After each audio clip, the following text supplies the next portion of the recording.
अगर आपकी तबीयत खराब हो तो आप हॉस्पिटल जाते हैं, पर जो तस्वीरें हम आपको दिखाने वाले हैं उन्हें देखने के बाद आप सरकारी अस्पतालों में जाने से पहले सैकड़ों बार सोचेंगे। उत्तर प्रदेश से लेकर बिहार तक के सरकारी अस्पतालों का हाल बेहाल है। 6 शहरों की तस्वीरें आपके सामने हैं, जहां जिला अस्पतालों में हो रहा इलाज कैसा है ये आप देखकर चौंक जाएंगे, हैरान रह जाएंगे। कहीं वार्ड बॉय ऑपरेशन कर रहा है, कहीं ड्राइवर ही डॉक्टर बना है। यूपी में डॉक्टरों की कमी है तो बिहार में फर्जी डॉक्टर बनकर लोग वसूल रहे हैं मरीजों से मोटी रकम।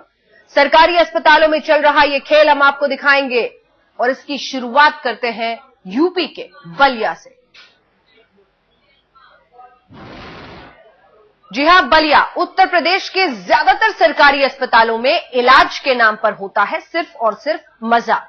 लोगों की जिंदगी से सरेआम खिलवाड़ होता है। हम आपको बुलंदशहर के बाद दिखाने जा रहे हैं पूर्व प्रधानमंत्री चंद्रशेखर के इलाके की सरकारी अस्पताल की बदहाली, जहां एक स्वीपर करता है लोगों का इलाज। यकीन ना हो तो खुद देखिए।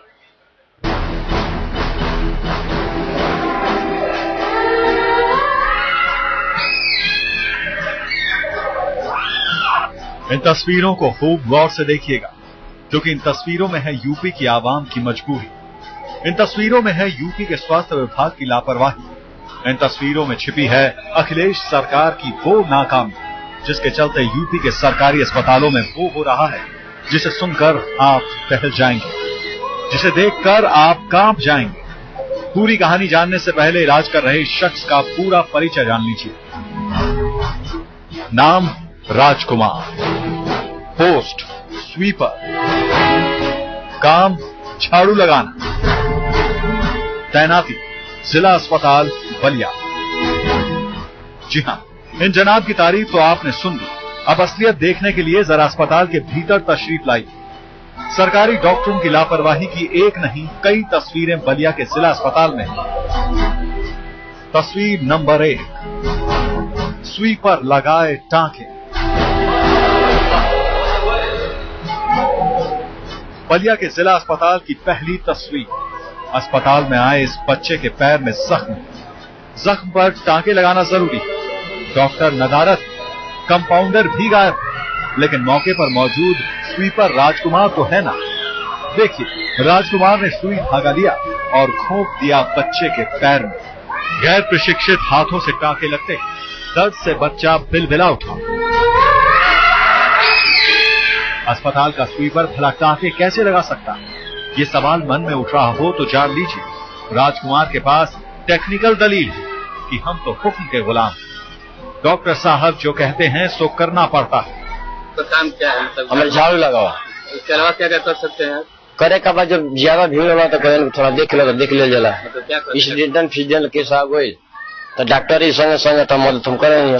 तो टाका भी लगा सकते हैं, सुई भी लगा सकते हैं। हाँ, खैर यहाँ तो स्वीपर बन गया डॉक्टर। लेकिन अब आपको दिखाते हैं बलिया के जिला अस्पताल की दूसरी तस्वीर।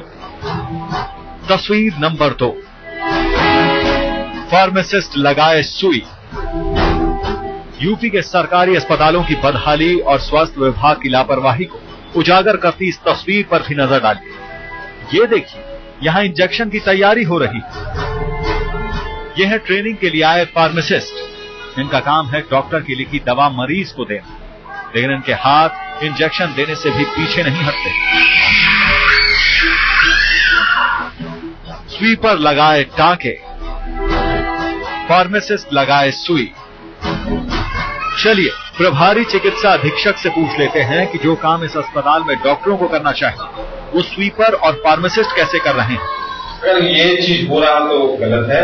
इसको अगर ये हमारे संज्ञान में आप दे रहे हैं तो उसको देखा जाएगा, इस तरह की पुनरावृत्ति नहीं होगी। दूसरी चीज की अगर टाका लगाना है तो उसको मदद करना है, खड़े रहना है, सामान लेके, टाका का सामान लेके, जो सामान जो लगते हैं स्टिचेज में उसको लेके करना, खड़ा ना कि उसको एक्ट करना। तो क्या डॉक्टर साहब को बिल्कुल पता नहीं कि अस्पताल के भीतर क्या चल रहा, या फिर कैमरे के सामने डॉक्टर साहब अपनी गर्दन बचाने की कोशिश कर रहे हैं। डॉक्टर साहब भले ही अस्पताल की स्थिति से अनजान दिख रहे हैं, लेकिन क्या युवा सीएम अखिलेश को भी अपने सूबे के सरकारी अस्पतालों की यह हालत नजर नहीं आती? अनिल अकेला, बलिया, आज तक। सवाल भी यही है, क्या उत्तर प्रदेश के मुखिया यानी मुख्यमंत्री अखिलेश यादव को ये हॉरर हॉस्पिटल दिख नहीं रहे हैं?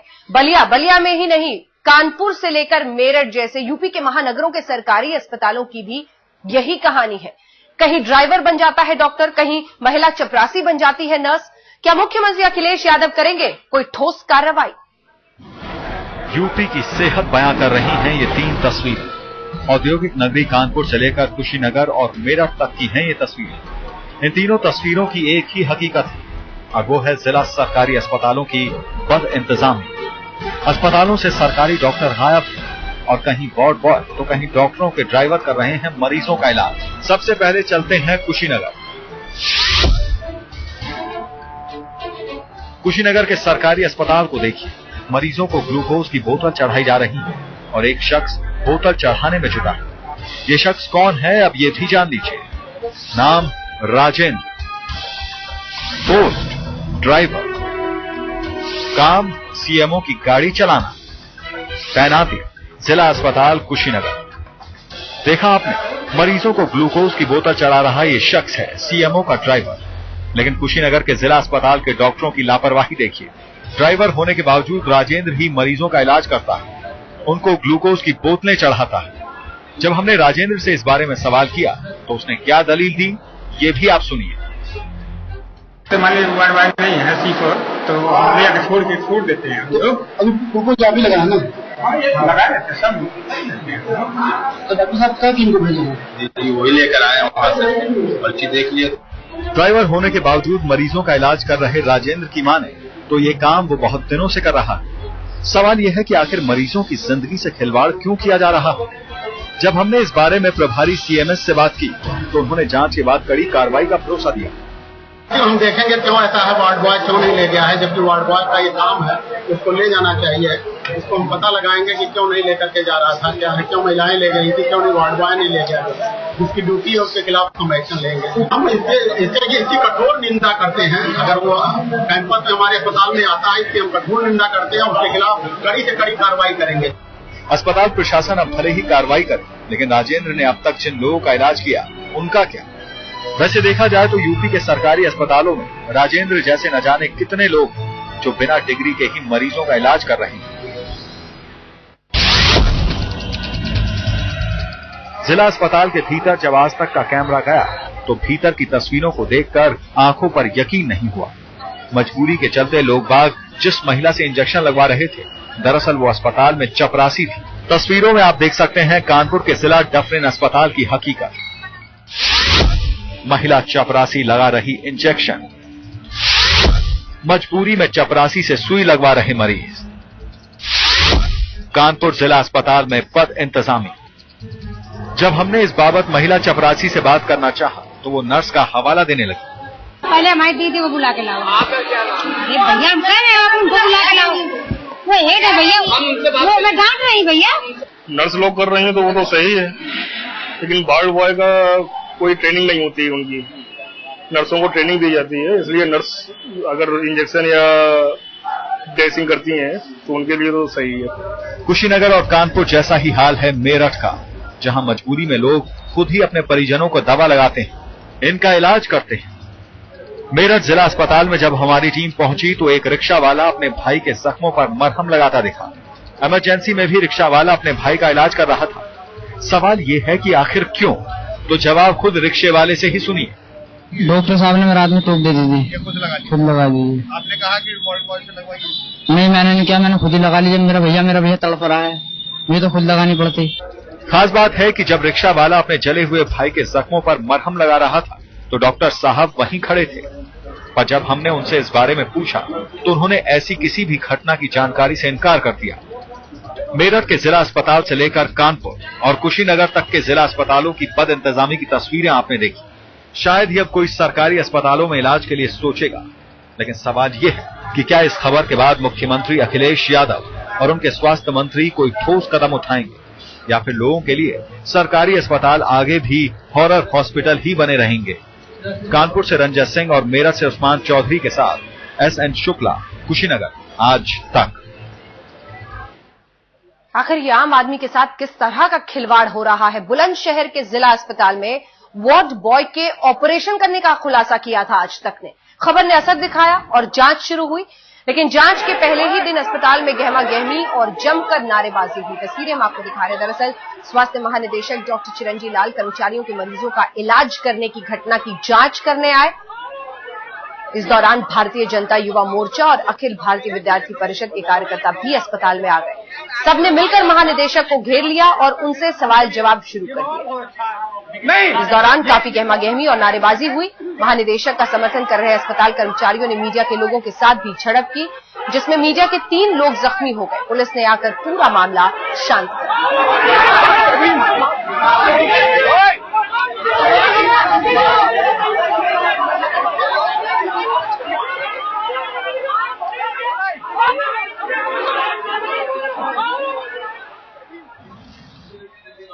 लेकिन सवाल सिर्फ उत्तर प्रदेश और उत्तर प्रदेश के मुख्यमंत्री अखिलेश यादव के सामने नहीं, बात बिहार की करते हैं। बिहार के अस्पतालों में भले ही ऑपरेशन डॉक्टर कर रहे हों, लेकिन वो असली डॉक्टर हैं इसका कुछ पता नहीं। बिहार के सरकारी अस्पतालों में बदइंतजामी की 2 तस्वीरें आपके सामने हैं। सबसे पहले बात दरभंगा की, जहां अचानक निरीक्षण में खुद मेडिकल कॉलेज के प्रिंसिपल ने एक फर्जी डॉक्टर को पकड़ लिया। वो गले में स्टेथोस्कोप लटकाकर घूम रहा था, जबकि छपरा में एक फर्जी कंपाउंडर लोगों का इलाज करता दिखा। हालांकि उसने बताया कि वो समाज सेवा के तहत ऐसा कर रहा है, लेकिन बिना डिग्री बिना ट्रेनिंग लिए कोई शख्स जब ऐसा करे तो इसे लोगों की जान के साथ खिलवाड़ ही तो कहा जाएगा। मुंबई पुलिस क्राइम ब्रांच ने लैला खान केस को सुलझाने का दावा किया है। पुलिस के मुताबिक लैला और उसके पूरे परिवार की हत्या कर दी गई है। हत्या का आरोप लैला की मां और सेलिना पटेल के तीसरे पति परवेज टाक पर है। पुलिस ने इगतपुरी फार्म हाउस से 6 कंकाल बरामद किए हैं, जो लैला और उसके परिवार के बताए जाते हैं। पुलिस उन कंकालों का अब डीएनए टेस्ट करा रही है। लैला की मिस्ट्री से हटा पर्दा।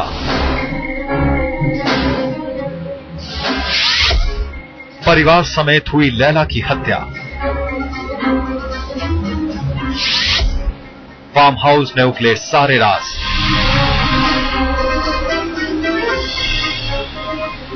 वो राज जो पिछले 1.5 साल से इगतपुरी के फार्म हाउस में दबा था, आखिरकार बाहर आ गया। क्राइम ब्रांच की टीम ने सर्च ऑपरेशन के बाद फार्म हाउस के पीछे बने एक 12 फीट गहरे और 8 फीट चौड़े गड्ढे से 6 कंकाल बरामद किए। पुलिस के मुताबिक गड्ढे में पहले 3 लाश डाली गई थी, जिसके बाद गद्दे और तकिए से ढका गया। फिर उसके ऊपर 3 लाश और डाली गई। पुलिस के मुताबिक गड्ढे को कीचड़ से ढक दिया गया था। जो कंकाल पुलिस ने बरामद किए हैं, उनमें से 1 पुरुष और 5 महिलाओं के हैं। There is one male skeleton which we can reasonably believe belongs to Imran. As far as clothes on the skeleton is concerned, there were very little clothing left. Imran had the jeans, maybe because the jeans were a little rough type, the jeans to a large extent were still on the body. Most of the other bodies were only skeletons. However, in some cases, some synthetic clothing or underclothing has been found in the body. So, first of all, based on the clothing on the body, the jewelry found on the body, we will first try and identify the bodies and then through a forensic and DNA examination. Police के मुताबिक कंकालों को DNA test के लिए भेजा गया है, लेकिन मुख्य आरोपी परवेज टाक का दावा है कि वो कंकाल लैला और उसके परिवार के ही हैं। इस बीच सर्च ऑपरेशन की टीम को फार्म हाउस के भीतर से एक लोहे का रॉड और गड्ढे में चाकू भी मिले हैं, जिन पर खून के निशान हैं। साथ ही फार्म हाउस से पुलिस ने कुछ ज्वेलरी भी बरामद की है। One weapon was recovered inside the pit, one knife and the rod was recovered from the house in various places. Crime branch का दावा है कि परवेज टाक ने हत्या की बात कबूल ली है। परवेज टाक ने पुलिस को जो बताया है, उसके मुताबिक लैला और उसके परिवार की हत्या 7 फरवरी 2011 की रात को की गई। दरअसल 7 फरवरी की रात लैला खान का पूरा परिवार फार्म हाउस में था। किसी बात को लेकर परवेज टाक का उसकी बीवी और लैला की मां सेलिना पटेल से झगड़ा शुरू हो गया, जिसके बाद परवेज ने किसी धारदार चीज से सेलिना पर हमला किया, जिससे सेलिना की मौत हो गई। रही लैला, उसकी 3 बहनें और 1 भाई वहां पहुंचे। उधर परवेज की मदद के लिए उसका दोस्त शाकिर वहां पहुंचा। शाकिर उसी फार्म हाउस में वॉचमैन का काम करता था। शाकिर और परवेज ने मिलकर पूरे परिवार की हत्या कर दी। 2 महीने पहले परवेज ने सजेस्ट किया कि मैं वहां से कश्मीर से मेरा रिलायबल एक वॉचमैन में ले आता हूं, और 2 महीने पहले, मतलब 2 महीने बिफोर फरवरी 2011, जब मैं 2 महीने कहता हूँ, means before the time of death. तो समटाइम दिसंबर 2010 में उसने इसको बुलाया वहां पे, और वो लोकल वॉचमैन और उसकी फैमिली को हटा के ये बाहर के वॉचमैन को वहां पे उसने रखा। सो डेफिनेटली ये शाकिर परवेज को लॉयल था, और उसने परवेज के साथ मिलके इन लोगों की मर्डर की। अब सवाल यह है कि आखिर लैला की मां सेलिना पटेल के तीसरे पति परवेज टाक ने पूरे परिवार की हत्या क्यों की?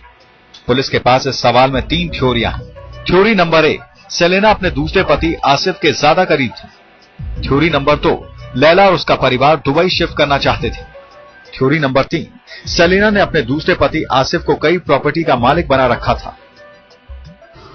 जो श्रीमती लैला थी, उनका किसी व्यक्ति के साथ निकाह हुआ था, ऐसा इसका कहना है। We have to verify that. और वे जो व्यक्ति थे, वो ये पूरी फैमिली को लैला के साथ वहां दुबई में रीसेटल करवाना चाहता था।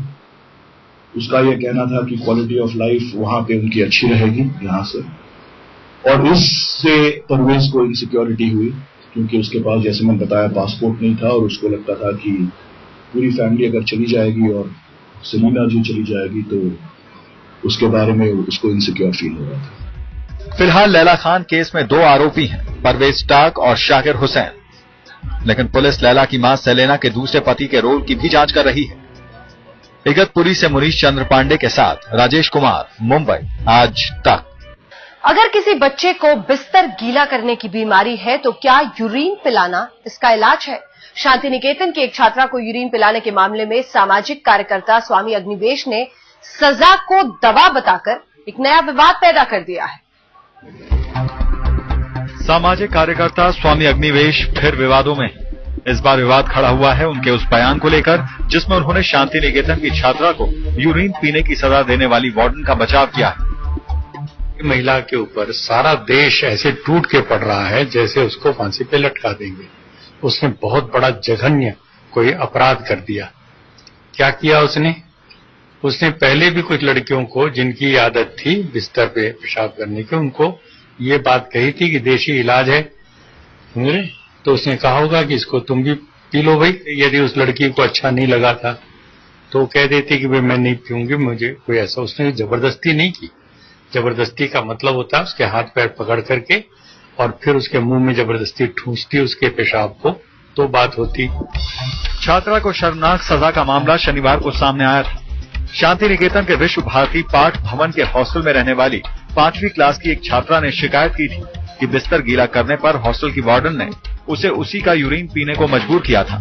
स्वामी अग्निवेश का कहना है कि ये सजा नहीं, दवा है। मुझे खुद इस बात की शिकायत थी। अपने बहुत बड़ी उम्र तक मैं बिस्तर में पेशाब कर देता था, तो मुझे स्वास्थ्य की जो संबंधी किताबें हैं, खास करके नेचर क्योर वगैरह की, उसमें मैंने स्वमूत्र चिकित्सा की किताब पढ़ी।